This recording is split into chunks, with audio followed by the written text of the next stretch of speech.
ಇಲ್ಲಿ ಮುಂದುವರೆದ ಈ ವರ್ಗ ಸಮೀಕರಣದಲ್ಲಿ ಮುಂದುವರೆದ ಭಾಗದಲ್ಲಿ ಬರ್ಕೊಳ್ಳಿ. ವರ್ಗ ಸಮೀಕರಣದ ಮೂಲಗಳ ಸ್ವಭಾವ ಹೆಡ್ಡಿಂಗ್. ವರ್ಗ ಸಮೀಕರಣದ ಮೂಲಗಳ ಸ್ವಭಾವ. ವರ್ಗ ಸಮೀಕರಣದ ಮೂಲಗಳ ಸ್ವಭಾವ.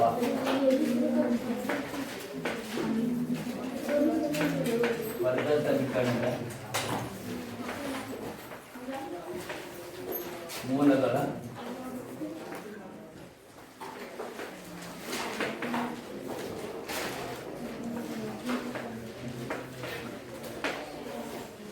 ವರ್ಗ ಸಮೀಕರಣದ ಮೂಲಗಳ ಸ್ವಭಾವ.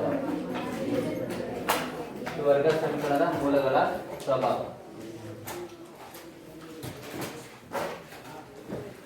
ಈ ವರ್ಗ ಸಮೀಕರಣದ ಈ ಮೂಲಗಳ ಸ್ವಭಾವದಲ್ಲಿ ನಾವು ಬಹಳಷ್ಟು ಎಂತಂದ್ರೆ ಏನು ಇಲ್ಲಿ ಏನು ವರ್ಗ ಸಮೀಕರಣದ ಮೂಲಗಳ ಸ್ವಭಾವ ಅಂತಂದ್ರೆ ax² + bx + c = 0. ಈ ವರ್ಗ ಸಮೀಕರಣದ ಮೂಲಗಳು ವಾಸ್ತವವಾಗಿದೆಯೇ, ಸಂಖ್ಯೆಗಳಾಗಿದೆಯೋ ಅಥವಾ ಇಲ್ಲವೋ ಎಂಬುದನ್ನೇ ಅಂತ ನಾವು ಇಲ್ಲಿ ತಿಳ್ಕೊಂಡ. ಹಾಗಾದ್ರೆ ಏನು b² - 4ac ಅನ್ನು ಸಮೀಕರಣದ ಶೋಧಕ ಎನ್ನುತ್ತೇವೆ. b² - 4ac ಏನಾಯ್ತಲ್ಲ, ಈ b² - 4ac ಅನ್ನೋದನ್ನ ಈ ಸಮೀಕರಣದ ಶೋಧಕ ಎನ್ನುತ್ತೇವೆ. ಈ ಸಮೀಕರಣ ಅಂತಂದ್ರೆ ಶೋಧಕ ಎನ್ನುತ್ತೇವೆ. ಇದಕ್ಕೆ ನಾವು ಇಂಗ್ಲಿಷ್ನಲ್ಲಿ ಡೆಲ್ಟಾ ಅಂತಿದ್ದೇವೆ. ಇಂಗ್ಲಿಷ್ನಲ್ಲಿ ಎಂತಿದೆ ಅಂತಂದ್ರೆ ಡೆಲ್ಟಾ. ಈ ಸಂಕೇತದಿಂದ ನಾವೇನು ಮಾಡ್ತೀವಿ ಅಂತ ಸೂಚಿಸ್ತೇವೆ. ಇಲ್ಲಿ ಏನಾಗ್ತಿದೆ ಅಂತಂದರೆ ಡೆಲ್ಟಾ = 0 ಇದ್ದಾಗ ಏನಾಗತಿ, ಡೆಲ್ಟಾ = <= ಏನಾಗತಿ, ಡೆಲ್ಟಾ > ಏನಾಗತಿ ಅಂತ. ಸೊ ಇದನ್ನ ನಾವು ಒಂದು ವರ್ಗ ಸಮೀಕರಣದ ಮೂಲಗಳಲ್ಲಿ ಇದು ಮಾಡುವಂಥ ಸಂದರ್ಭದಲ್ಲಿ ನೀವು ಎರಡು ರೀತಿ ಹಂಗಾರೆ ಡೆಲ್ಟಾ ಇದೆ ಅಂತಂದ್ರೆ b² - 4ac ಅಂತ ಅದು ಡೆಲ್ಟಾ ಇದ್ದ ಹಾಗೆ. ಡೆಲ್ಟಾ ಅಂದ್ರೇನು b² - 4ac ಅಂತ ಇದ್ದ ಹಾಗೆ. ಇದನ್ನ ನಾವು ಹಾಗಾದ್ರೆ ಈ ಡೆಲ್ಟಾ ಅನ್ನೋದೇ ಅಂತ ನಾವು ಅದನ್ನೇ ಅಂತಾನೆ ಇದನ್ನು ಶೋಧಕ ಅಂದರೆ ಅಂತಾನೆ ಡೆಲ್ಟಾ ಅಂತ ಇದು ಮಾಡ್ತೀವಿ. ಬರ್ಕೊಳ್ಳಿ.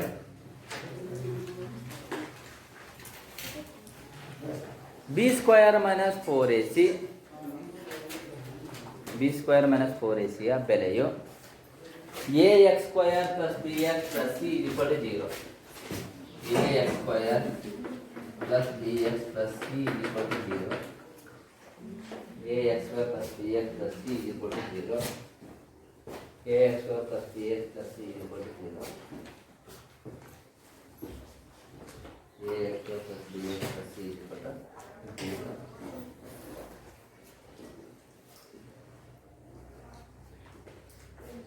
ax² + bx + c = 0.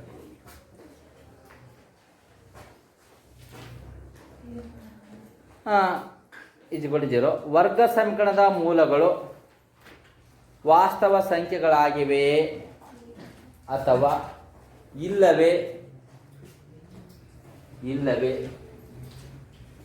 ಎಂಬುದನ್ನು ನಿರ್ಧರಿಸುವುದರಿಂದ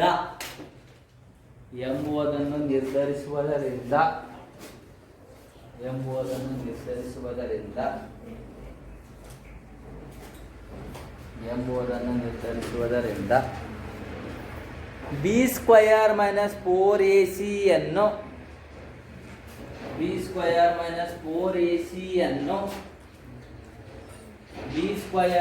4ac ಅನ್ನು ವರ್ಗ ಸಮೀಕರಣದ ಶೋಧಕ ಎನ್ನುತ್ತಾರೆ. ವರ್ಗ ಸಮೀಕರಣದ ಶೋಧಕ ಎನ್ನುತ್ತಾರೆ. ವರ್ಗ ಸಮೀಕರಣದ ಶೋಧಕ ಎನ್ನುತ್ತಾರೆ. ಇದನ್ನು ಡೆಲ್ಟಾ ಸಂಕೇತದಿಂದ ನೋಡಿದ್ದೇವೆ. ಡೆಲ್ಟಾ ಸಂಕೇತದಿಂದ ಸೂಚಿಸುತ್ತಾರೆ. ಇದನ್ನು ಡೆಲ್ಟಾ ಸಂಕೇತದಿಂದ ಸೂಚಿಸುತ್ತಾರೆ.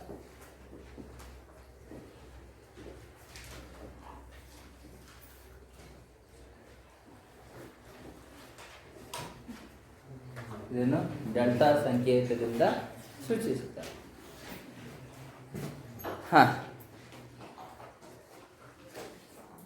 ಬರ್ಕೊಳ್ಳಿ. Next so b square minus 4ac greater than is equal to 0.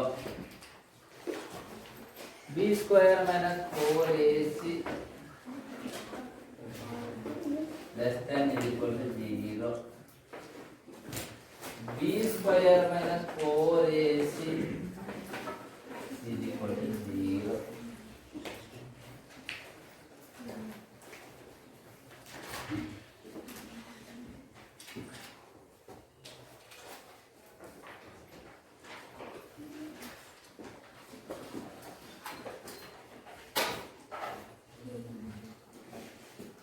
b square minus 4ac greater than or equal to 0. ಮಧ್ಯಮ ಬಳಿ ಆದರೆ ಎರಡು ಭಿನ್ನವಾದ ವಾಸ್ತವ ಮೂಲಗಳನ್ನು ಹೊಂದಿರುತ್ತದೆ. ಬಿ ಸ್ಕ್ವೇರ್ ಮೈನಸ್ 4ac = 0 ಅಂದ್ರೆ ಏನಂತಂದ್ರೆ ಎರಡು ಭಿನ್ನವಾದ ವಾಸ್ತವ ಮೂಲಗಳನ್ನು ಹೊಂದಿರುತ್ತದೆ. ವಾಸ್ತವ ಮೂಲಗಳನ್ನು ಹೊಂದಿರುತ್ತದೆ.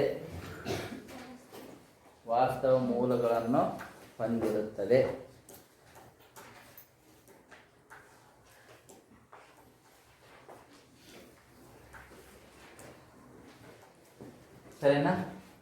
ಎರಡು ಭಿನ್ನವಾದ ವಾಸ್ತವ ಮೂಲಗಳನ್ನೇ ಮಾಡುತ್ತದೆ ಹೊಂದಿರುತ್ತದೆ. Next b square minus 4ac less than is equal to 0. ಎರಡನೇದು ಅಂತಂದ್ರೆ b square minus 4ac less than is equal to 0.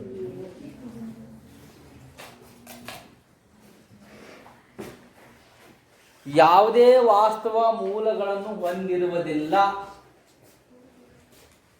ಯಾವುದೇ ವಾಸ್ತವ ಮೂಲಗಳನ್ನು ಹೊಂದಿರುವುದಿಲ್ಲ.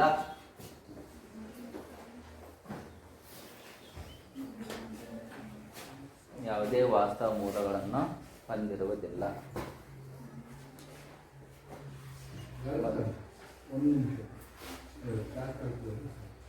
ಯಾವುದೇ ವಾಸ್ತವ ಮೂಲಗಳನ್ನು ಹೊಂದಿರುವುದಿಲ್ಲ. ನೋಡಿ ಇನ್ನೊಂದು ಪಟ್ಟಿದ್ದಾನೆ. B square minus 4ac greater than equal to 0 ಅಂತಂದರೆ ಎರಡು ಭಿನ್ನವಾದ ವಾಸ್ತವ ಮೂಲಗಳನ್ನು ಹೊಂದಿರುತ್ತದೆ. ನೆಕ್ಸ್ಟ್ ಇನ್ನೊಂದು b square minus 4ac less than is equal to 0 ಅಂದರೆ ಯಾವುದೇ ವಾಸ್ತವ ಮೂಲಗಳನ್ನು ಹೊಂದಿರೋದು. ನೆಕ್ಸ್ಟ್ ಇನ್ನೊಂದು b square minus 4ac is equal to 0 ಆದರೆ ಬರ್ಕೊಳ್ಳಿ. B square minus 4ac is equal to 0 ಆದರೆ ಎರಡು ಸಮನಾದ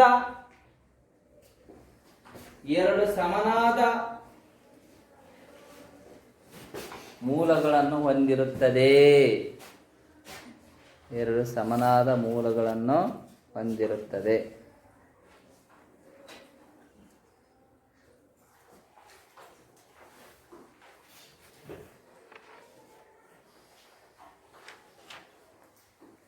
ಈ ರೀತಿ ಹೇಳ್ಬೋದು.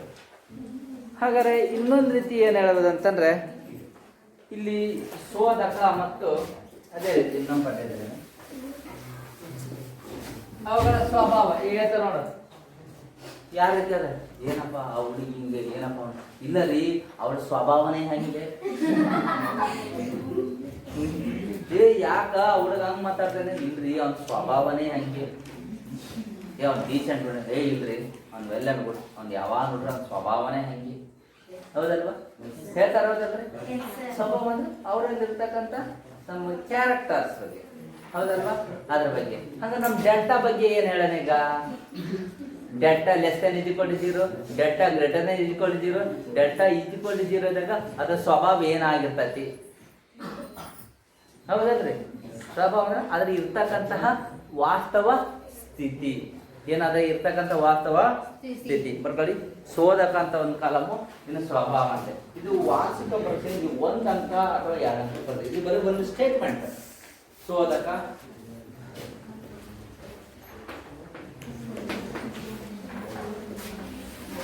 ಮತ್ತೆ ಯಾರ ಶೋಧಕ ಅಂದಿರ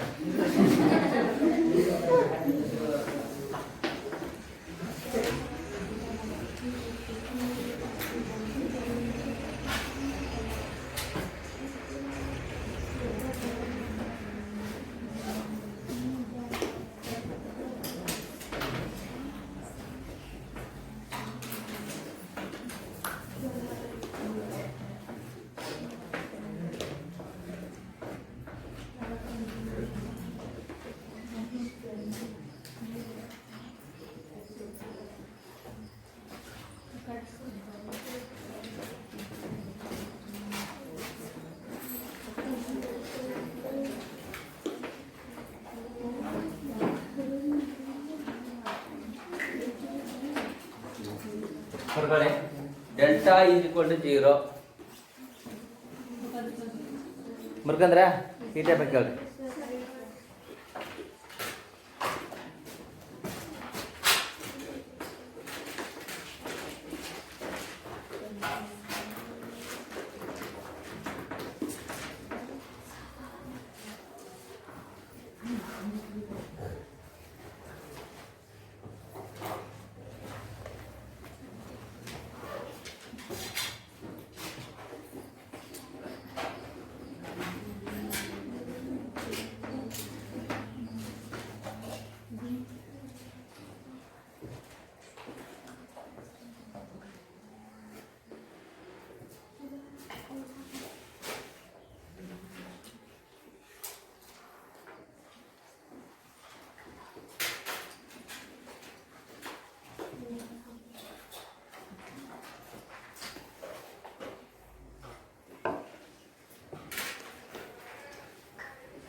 ಮುಗಿತಾ?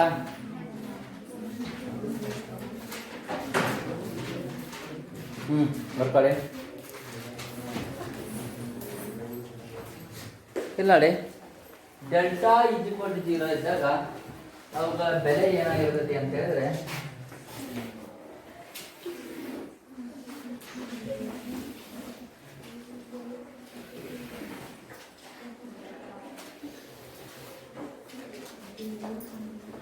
ಡೆಲ್ಟಾ ಈಸ್ ಈಕ್ವಲ್ ಟು 0 ಇದ್ದಾಗ ಅವುಗಳ ಬೆಲೆ ವಾಸ್ತವ ಮತ್ತು ಸಮ ಇರ್ತೈತಿ.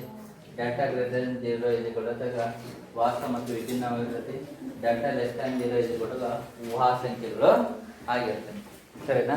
ಈ ಮೂರು ಪದಗಳನ್ನು ನಾವು ಮಾಡ್ತೀವಿ, ಇದರ ಬಗ್ಗೆ ನಾವು ಕೇಳಿರ್ತೇವೆ. ಸೊ ನೆಕ್ಸ್ಟ್ ಬರ್ಕೊಳ್ಳಿ.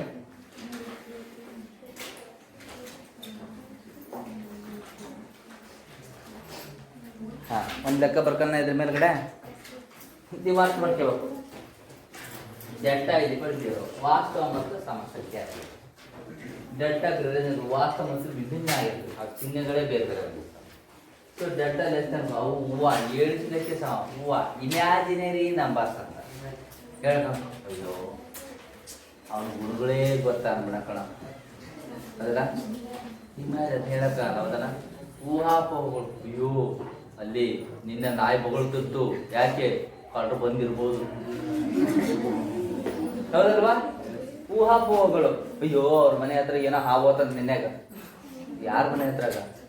ಚಂದ್ರಿಕರ್ ಮನೆ ಹತ್ರ, ಇವ್ರ ಮನೆ ಹತ್ರ. ಹೌದಲ್ವಾ?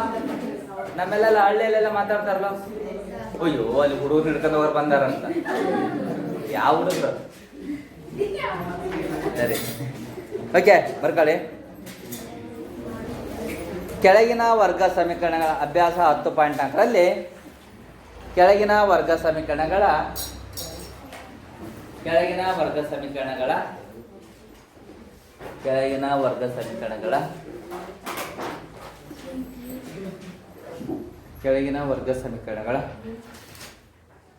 ಮೂಲಗಳ ಸ್ವಭಾವವನ್ನು ವಿವೇಚಿಸಿ. ಮೂಲಗಳ ಸ್ವಭಾವವನ್ನು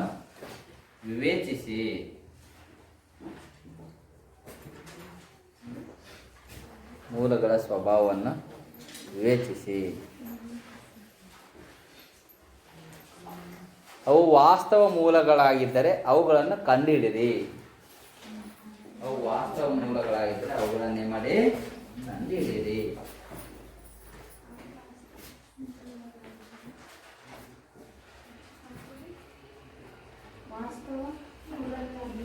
ಅವುಗಳನ್ನು ಕಂಡುಹಿಡಿಯಿರಿ.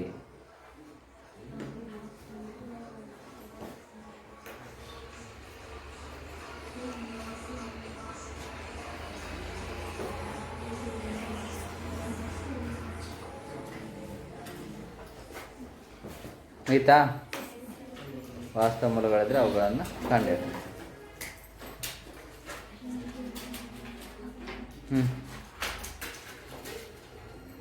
ಬರ್ಕೊಳ್ಳೋದ್ರಾಗ ಒಂದೇದು 2x² - 4x + 3 = 0. 2x² - 4x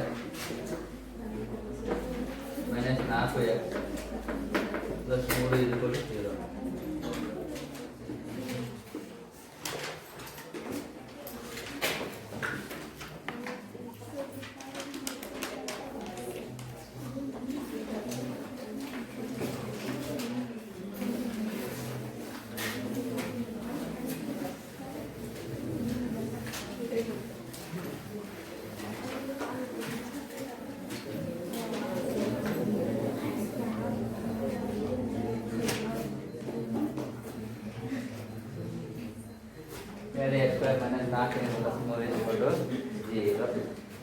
ಸರಿನಾ?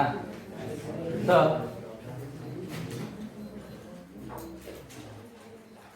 ಈಗ a = 2, b = -4, c = 3, a = 2, b = -4, c = 3.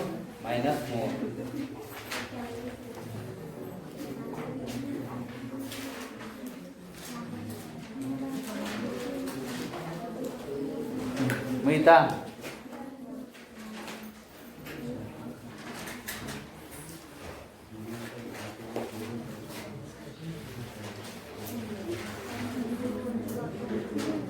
So delta = b² - 4ac. Delta = b² - 4ac. Delta = b² - 4ac.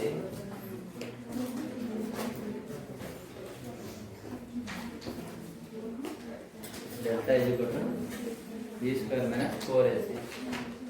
So next, delta = b² ಅಂದ್ರೆ ಎಷ್ಟೈತಿ? First problem -4 whole square -4 into a ಎಷ್ಟೈತಿ? 2 3.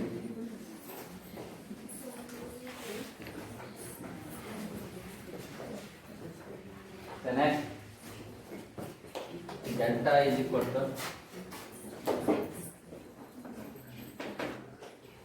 ಗೊತ್ತಾದ್ರೆ ಈಗ b² ಅಂದರೆ -4 whole square -4 into a ಎಷ್ಟು? 2 ಐತಿ, c ಎಷ್ಟು? 3 ಐತಿ.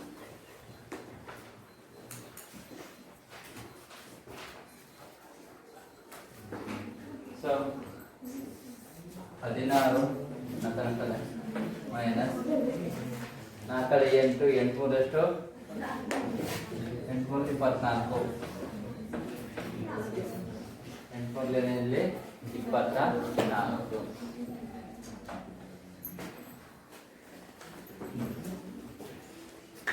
So delta = -8.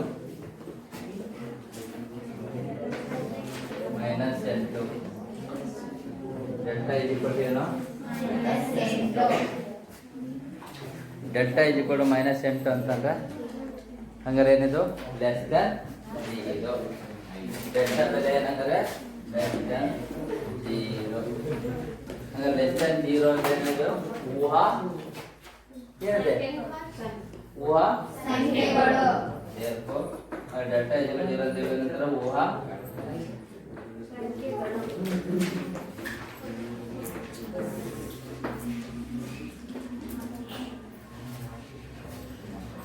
ಊಹಾ ಸಂಖ್ಯೆಗಳು. ಮೂಲಗಳು ಅಂತ ಹೇಳುವ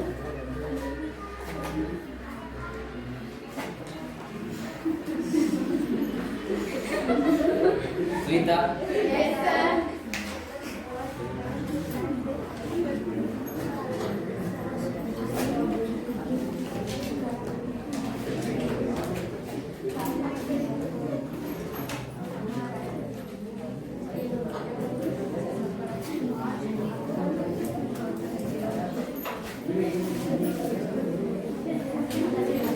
delta is equal to b square minus 4ac ನೋಡಿ. ಇದು ಏನಾದರೂ ಏನಾದರೂ ಅರ್ಥ ಆಗಿದ್ರೆ ಈಗ ಕೇಳಿ. Delta is equal to b square minus 4ac delta is equal to minus 4 whole square minus 4 into 2 into 3 delta is equal to 16 minus 24 delta is equal to minus into delta less than equal to ಊಹ ಸಂಖ್ಯೆಗಳು ನೋಡಮ್ಮ. ಈಗ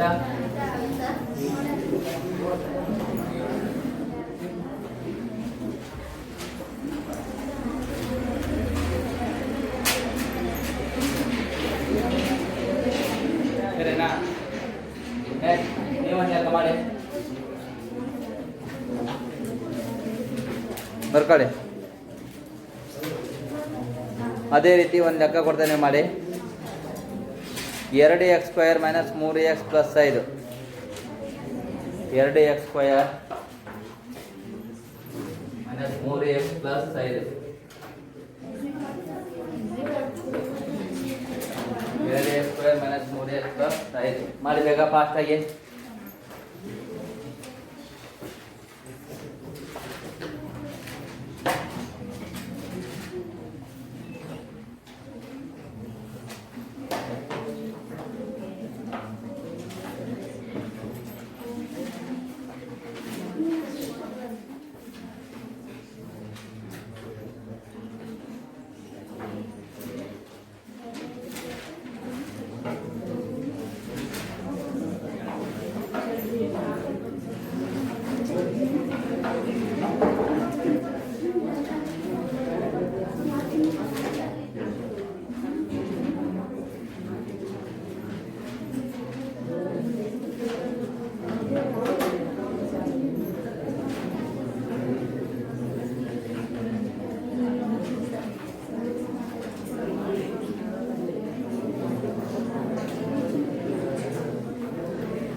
ಯಾರು ಮಾಡ್ತೀರಾ? ಬಂತ?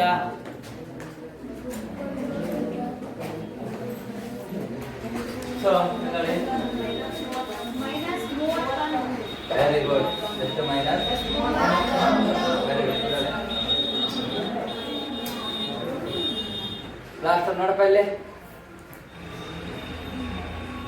ಈ ಕಡೆ ನೋಡಿ ಫಸ್ಟ್, ಆಮೇಲೆ ಮುಂದೆ ನೋಡೋಣ ಏನಾಯ್ತು. ಎದ್ದೇಳಪ್ಪ ನೀನು, ಮಾಸ್ಕ್ ಎದ್ದೇಳು ನೀನೆ. ಎಷ್ಟು ಬಂತು? ಎ ಎಷ್ಟು ಬಂತು? ಬಿ ಎಷ್ಟು ಬಂತು? ಸಿ ಎಷ್ಟು ಬಂತು ಹೇಳಿ. ಹೌದು ಹೇಳಮ್ಮ. ಎ ಇದು ಕೂಡ ಎಷ್ಟು? ಎ ಇದು ಕೂಡ 2, ಸಿ ಇದು ಕೂಡ 5. ಸರಿನಾ? ನೋಡಿ ಈ ಟೈಪ್ ಅಂತಂದ್ರೆ ಲೆಕ್ಕಗಳು ಇರ್ತಾವೆ. ಈಗ delta is equal to b square minus 4ac delta is equal to b square minus 4ac. So delta is equal to b square ಅಂತಂದ್ರೆ minus 3 whole square minus 4 into a ಅಂದರೆ 2 ಸಿ ಅಂದರೆ 5 A ಅಂದರೆ 2 c ಅಂದರೆ 5. Next delta is equal to minus 3 square ಅಂತಾರೆ. Minus 3 into minus 3 Pradeep ಎಷ್ಟಾಗತ್ತ? ಎಷ್ಟಾಗತ್ತಪ್ಪ? 9. Minus ಇದು ಎಷ್ಟಾಗತ್ತಪ್ಪ? ಮೈನಸ್ ಎಷ್ಟು? ಎಷ್ಟು? Minus delta less than equal to ಎಷ್ಟಾಗಲ್ಲ? ಮೊತ್ತ delta less than equal to ಏನಾಗಲ್ಲ? ಡೆಲ್ಟಾ ಲೆಸ್ ದ್ಯಾನ್ ಈಕ್ವಲ್ 0 ಅಂದ್ರೆ ಏನು? ಊಹ ಸಂಖ್ಯೆ. Very good. ಬರ್ಕೊಳ್ಬೇಕಾ?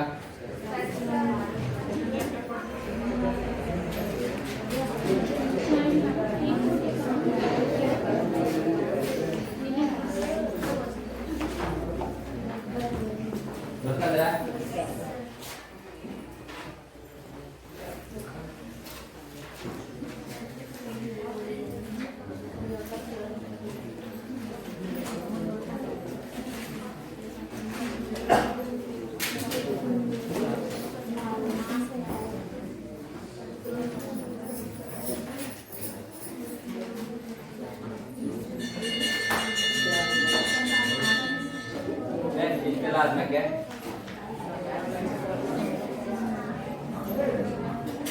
ಈ ಸಂಖ್ಯೆಯಲ್ಲಿ ಏನಾದರೂ ಡೌಟ್ ಇದ್ರೆ ಕೇಳ್ಬೋದು. ಏನಾದ್ರು ಡೌಟ್ ಇದೆ ಇದರಲ್ಲಿ? ನೆಕ್ಸ್ಟ್ ಪ್ರಾಬ್ಲಮ್ ಮಕ್ಕಳೇ. ಈ ವರ್ಗ ಸಮೀಕರಣದ ಈ ಮೂಲಗಳ ಸ್ವಭಾವದಲ್ಲಿ ಪ್ರತಿಯೊಂದನ್ನು ನಾವು ಆಲೋಚಿಸಿ ವಿವೇಚಿಸಬೇಕಾದಂಥ ಸಂದರ್ಭದಲ್ಲಿ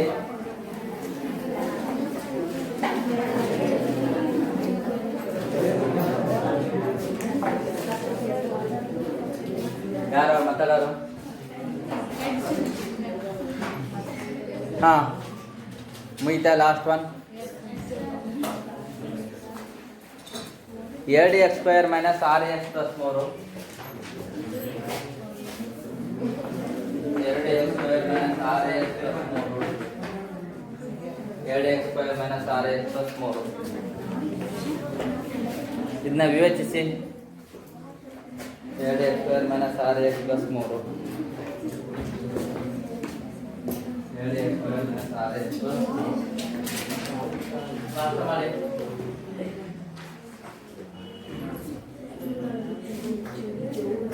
ನೋಡಿ, ಈ ಒಂದು ವರ್ಗ ಸಮೀಕರಣದಲ್ಲಿ ನೀವು ಮಾಡಬೇಕಾದಂತ ಸಂದರ್ಭದಲ್ಲಿ ಏನ್ ಲೆಕ್ಕವನ್ನು ಬಿಡಿಸ್ಬೇಕನ್ನೋ ಫಸ್ಟ್ ನೋಡ್ಕೊಳ್ಳಿ. 2x² - 6x + 3 ಹಾಗಾದ್ರೆ ಯಾರು ಹೇಳ್ತೀರಾ ಬೆಲೆಗಳನ್ನ? ಹೇಳಮ್ಮ. a = 2. a 2 ಅಲ್ಲ, a = 2 ಅಂದ್ರೆ a ಬೆಲೆ ಎಷ್ಟು? 2. b ಈಕ್ವಲ್ಸ್ ಎಂತಂದ್ರೆ b ಈಕ್ವಲ್ಸ್ -6 c ಈಕ್ವಲ್ಸ್ 3 ಮಾಡ್ತೀರಾ ಲೆಕ್ಕನ? ಯಾರು ಮಾಡ್ತೀರಾ? ಬೋರ್ಡ್ ಮೇಲೆ ಮಾಡ್ತೀಯಮ್ಮ? ಮಾಡ್ತೀಯ? ಇದು ಬಹಳ ಸರಳವಾದಂತಹ ಒಂದು ಲೆಕ್ಕ ಇದೆ. ನೋಡಿ, ಪ್ರಯತ್ನ ಮಾಡಿ ಬೇಗ ಫಾಸ್ಟ್ ಆಗಿ. ಆಶಾ?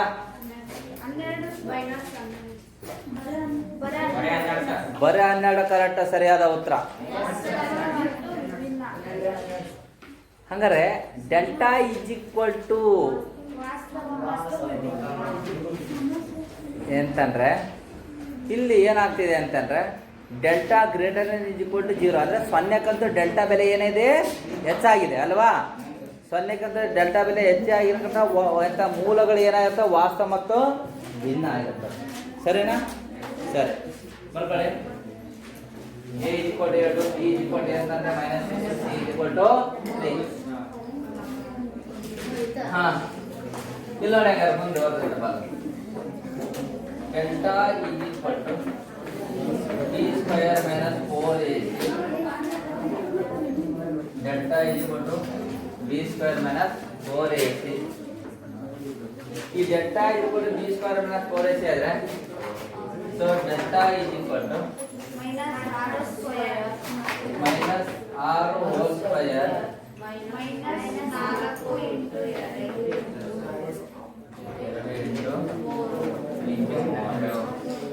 So delta is equal to 24.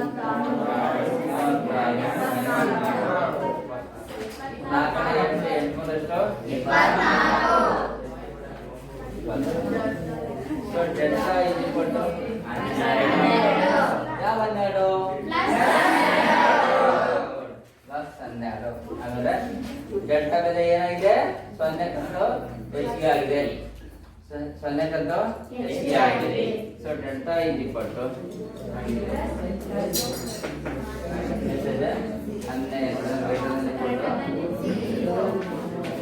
Delta is equal greater than equal 0 ಆದಾಗ ಮೂಲಗಳು ಏನಾಯ್ತವೆ? ವಾಸ್ತವ ಮತ್ತು ವಿಭಿನ್ನ.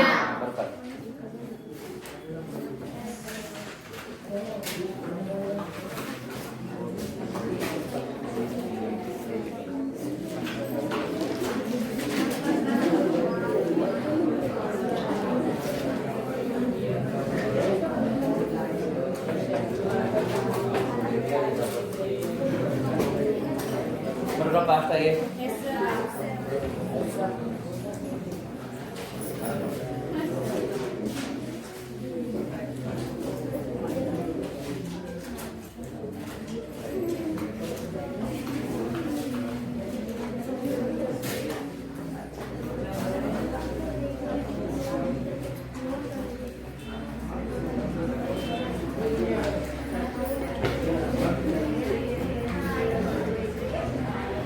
Nita?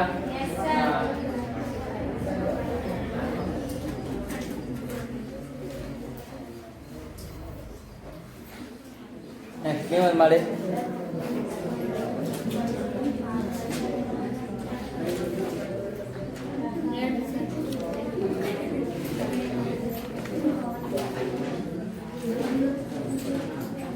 ಮಾತ್ ಬೇಡ.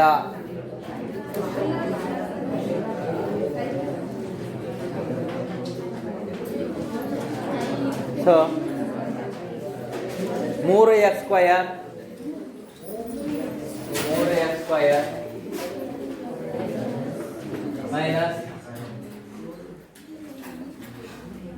8x plus 5 0.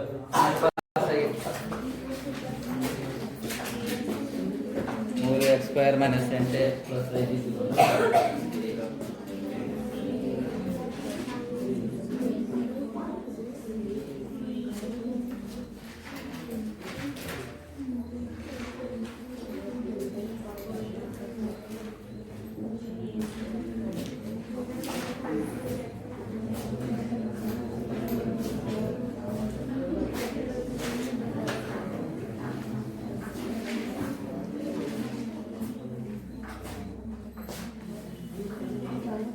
ಮಾಡಿ ಫಾಸ್ಟ್ ವರ್ಕ್ ಮಾಡಿ. ಸೊ ಯಾರು ಹೇಳ್ತೀರಿ ಈಗ ನೆಕ್ಸ್ಟ್ ಮುಂದುವರೆದಂತ ಭಾಗ 4. Very good, correct answer. ಹೇಳಿ ಯಾರು ಬೆಲೆಗಳನ್ನು ಹೇಳಮ್ಮ. a is equal to 3. Next b is equal to minus c is equal to ಎಷ್ಟು 5. ಹಾಗಾದ್ರೆ ಏನನ್ನ ಕಂಡುಹಿಡಬೇಕು ಈಗ? ಡೆಲ್ಟಾ ಬೆಲೆಯನ್ನ ಕಂಡುಹಿಡಬೇಕು. ಹಾಗಾದ್ರೆ ಡೆಲ್ಟಾ ಇಸ್ ಈಕ್ವಲ್ ಟು ಎಂತಂದ್ರೆ b square minus 4ac. Delta is equal to ಏನು? b square minus 4ac. ಹಾಗಾದ್ರೆ delta is equal to b square minus 4ac ಆದ್ರೆ ಈ ಬೆಲೆಗಳನ್ನ ಆದೇಶಿಸಿ. ಏನಂತ? Delta is equal to b square ಅಂದ್ರೆ ಎಷ್ಟ್ರಿ ಅಲ್ಲಿ? ಸ್ಕ್ವೇರ್ ಮೈನಸ್ 4 ಇಂಟು 5 ಅಲ್ವಾ? ಹಾಗಾದ್ರೆ delta is equal to 64 minus 60. 4 12 12 ಇಂದ ಎಷ್ಟು? 60. ಡೆಲ್ಟಾ ಇಸ್ ಈಕ್ವಲ್ ಟು ಏನು? ಹಾಗಾದ್ರೆ ಡೆಲ್ಟಾ ಏನು ಗ್ರೇಟರ್ ದನ್ 0 ನಾ ಲೆಸ್ ದನ್ 0 ನಾ? ಸೊನ್ನೆಕ್ಕಿಂತ ಹೆಚ್ಚಿಗಿದೆ ಅಲ್ವಾ? ಹಾಗಾದ್ರೆ ಡೆಲ್ಟಾ ಇಸ್ ಈಕ್ವಲ್ ಟು ಏನು? 0.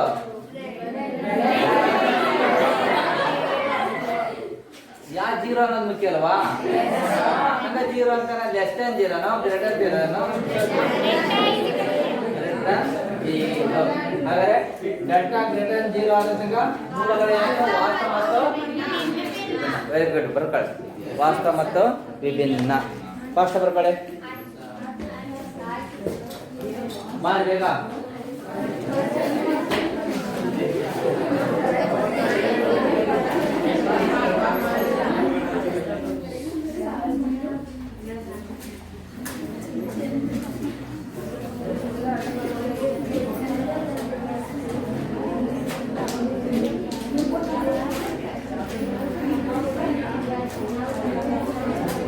ಬೇಗ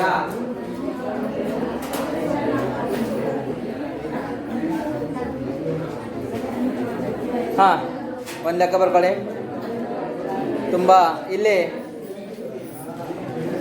ಕೆ ಬೆಲೆಯನ್ನು ಕಂಡುಹಿಡಿ ಬರ್ಕೊಳ್ಳಿ. ಕೆ ಬೆಲೆ ಕಂಡುಹಿಡಿಯೋದು ಹೇಗೆ ಅಂತೇಳಿ.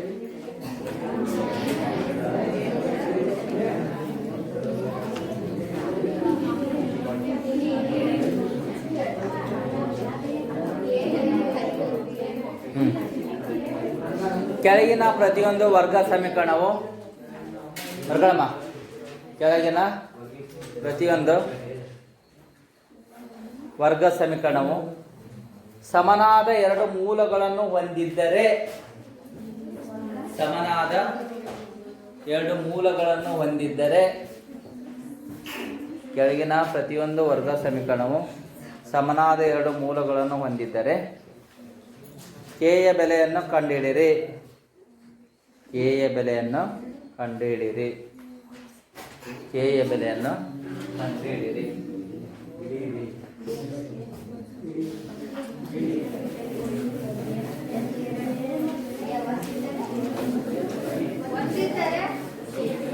ಹೊಂದಿದರೆ ಕೆ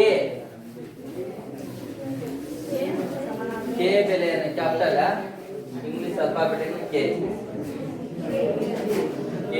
ಬರ್ತಾರೆ 2x² plus kx plus 3 0. 2x² plus kx plus 3 0. 2x² plus kx plus 3 0.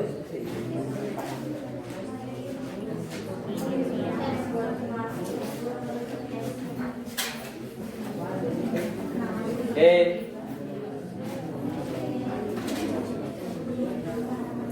2x² plus kx plus 3 is equal to 0. So A is equal to 2. B is equal to ಏನಾಗ very good. And B is equal to K. C is equal to 4. ಬರ್ಕೊಳ್ಳಿ.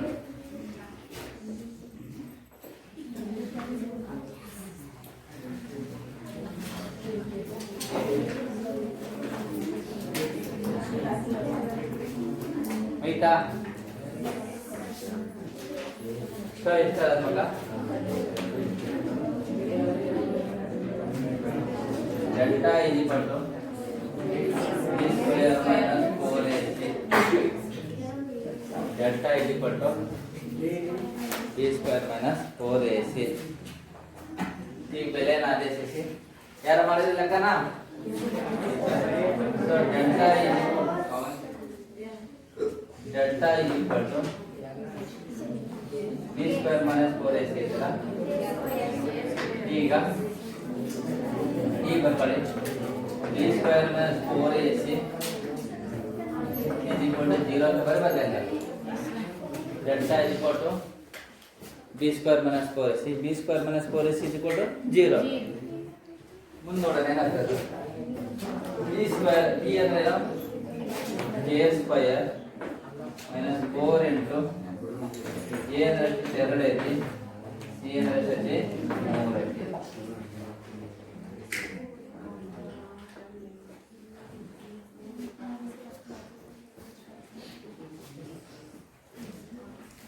ಸರಿನಾ? So k square is equal to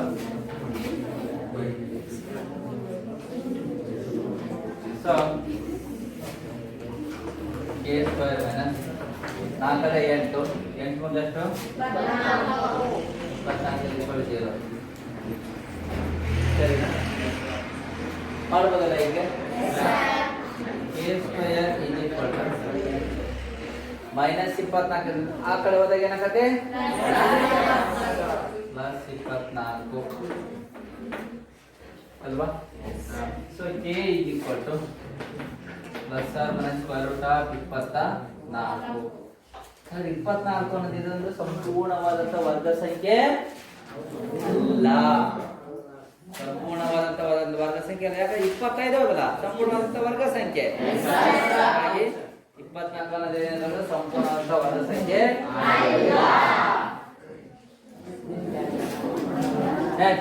ಹಾಗಾದ್ರೆ ಹೆಂಗ್ ಮಾಡ್ಬೇಕೀಗ? k is equal to plus or minus square root of 4 24 ಬರ್ಬೋದಲ್ವಾ? 4 ಆದಷ್ಟು 24. So k is equal to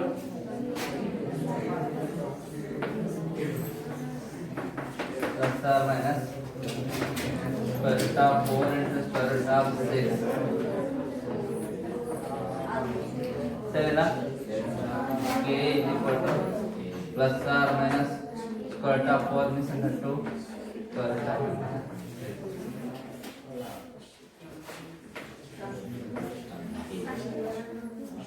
ಬರ್ಕೊಳ್ಳಿ. ಇಲ್ಲಿ ಏನಾಗ್ತಿದೆ ಅಂತಂದ್ರೆ ಎರಡು ಮೂಲಗಳು ಏನಾಗ್ತಿದೆ ಇಲ್ಲಿ ಬರ್ತಾ ಇದಾವು.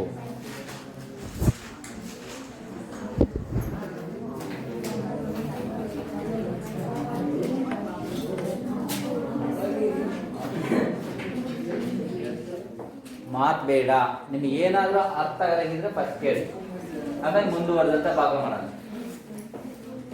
ನಿಮಗೆ ಏನಾದ್ರು ಡೌಟ್ ಇದೆ, ಸರ್ ನಮಗೆ ಇದು ಅರ್ಥ ಇಲ್ಲ, ಈ ಕಾನ್ಸೆಪ್ಟ್ ಅರ್ಥ ಇಲ್ಲ, ಈ ಒಂದು ಥೀಮ್ ಅರ್ಥ ಇಲ್ಲ, ಈ ಒಂದು ಹಂತ ಅರ್ಥ ಇಲ್ಲ, ಏನಾದರೂ ನಿಮಗೆ ಇದ್ರೆ ಕೇಳಿ.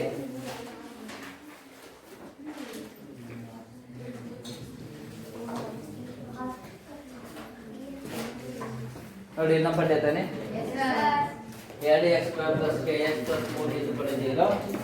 So a = 2, b = k, c = 3, delta = b² - 4ac. So b² - 4ac = 0, k² - 4 × 2 8, 3 = 0, k² - 24 = 0, k² + +8 +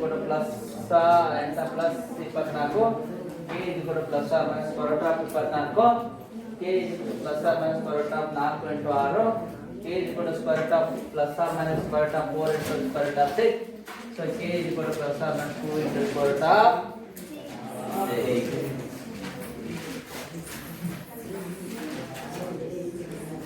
√8. ಇಲ್ಲಿಗೆ ಈ ಒಂದು ಇದರಲ್ಲಿ ಅಂತಂದರೆ ಮೂಲಗಳ ಸ್ವಭಾವ ಇದರಲ್ಲಿ ಅಂತಂದರೆ ಈ ಲೆಕ್ಕಗಳು ಅಂತಂದರೆ ಇಲ್ಲಿ ಮುಗಿದವು. ಇನ್ನು ಉಳಿಕಿದಂತಹ ಲೆಕ್ಕಗಳಂತ ಅವುಗಳೇ ಮಾಡಿ ಅಂತಂದರೆ ಅಭ್ಯಾಸದಲ್ಲಿರ್ತಕ್ಕಂಥ ಲೆಕ್ಕಗಳನ್ನೇ ಮಾಡಿ ಮನೆಯಲ್ಲಿ ಮಾಡ್ಕೊಂಬರಿ ಅಂತ ಇಲ್ಲಿಗೆ ಇವತ್ತಿನ ದಿನದ ಅಂತಂದರೆ ಈ ಪಾಠವನ್ನು ಏನು ಮಾಡ್ತಿದ್ದೇವೆ ಅಂತಂದರೆ ಮುಕ್ತಾಯಗೊಳಿಸ್ತಿದ್ದೇವೆ. ನಾಳೆ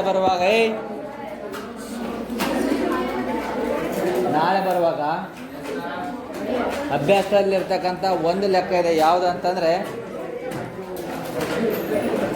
kx ಬರ್ಕೊಳ್ಳಿ, kx open bracket k - 2 plus bracket ಅಭ್ಯಾಸದಾಗಿದೆ, ಅದು ಟೆಕ್ಸ್ಟ್ ಬುಕ್ನ ನೋಡ್ಕೊಳ್ಳಿ ಮನೆಗೆ. kx page number 213, kx open bracket k - 2 close bracket +6 = 0.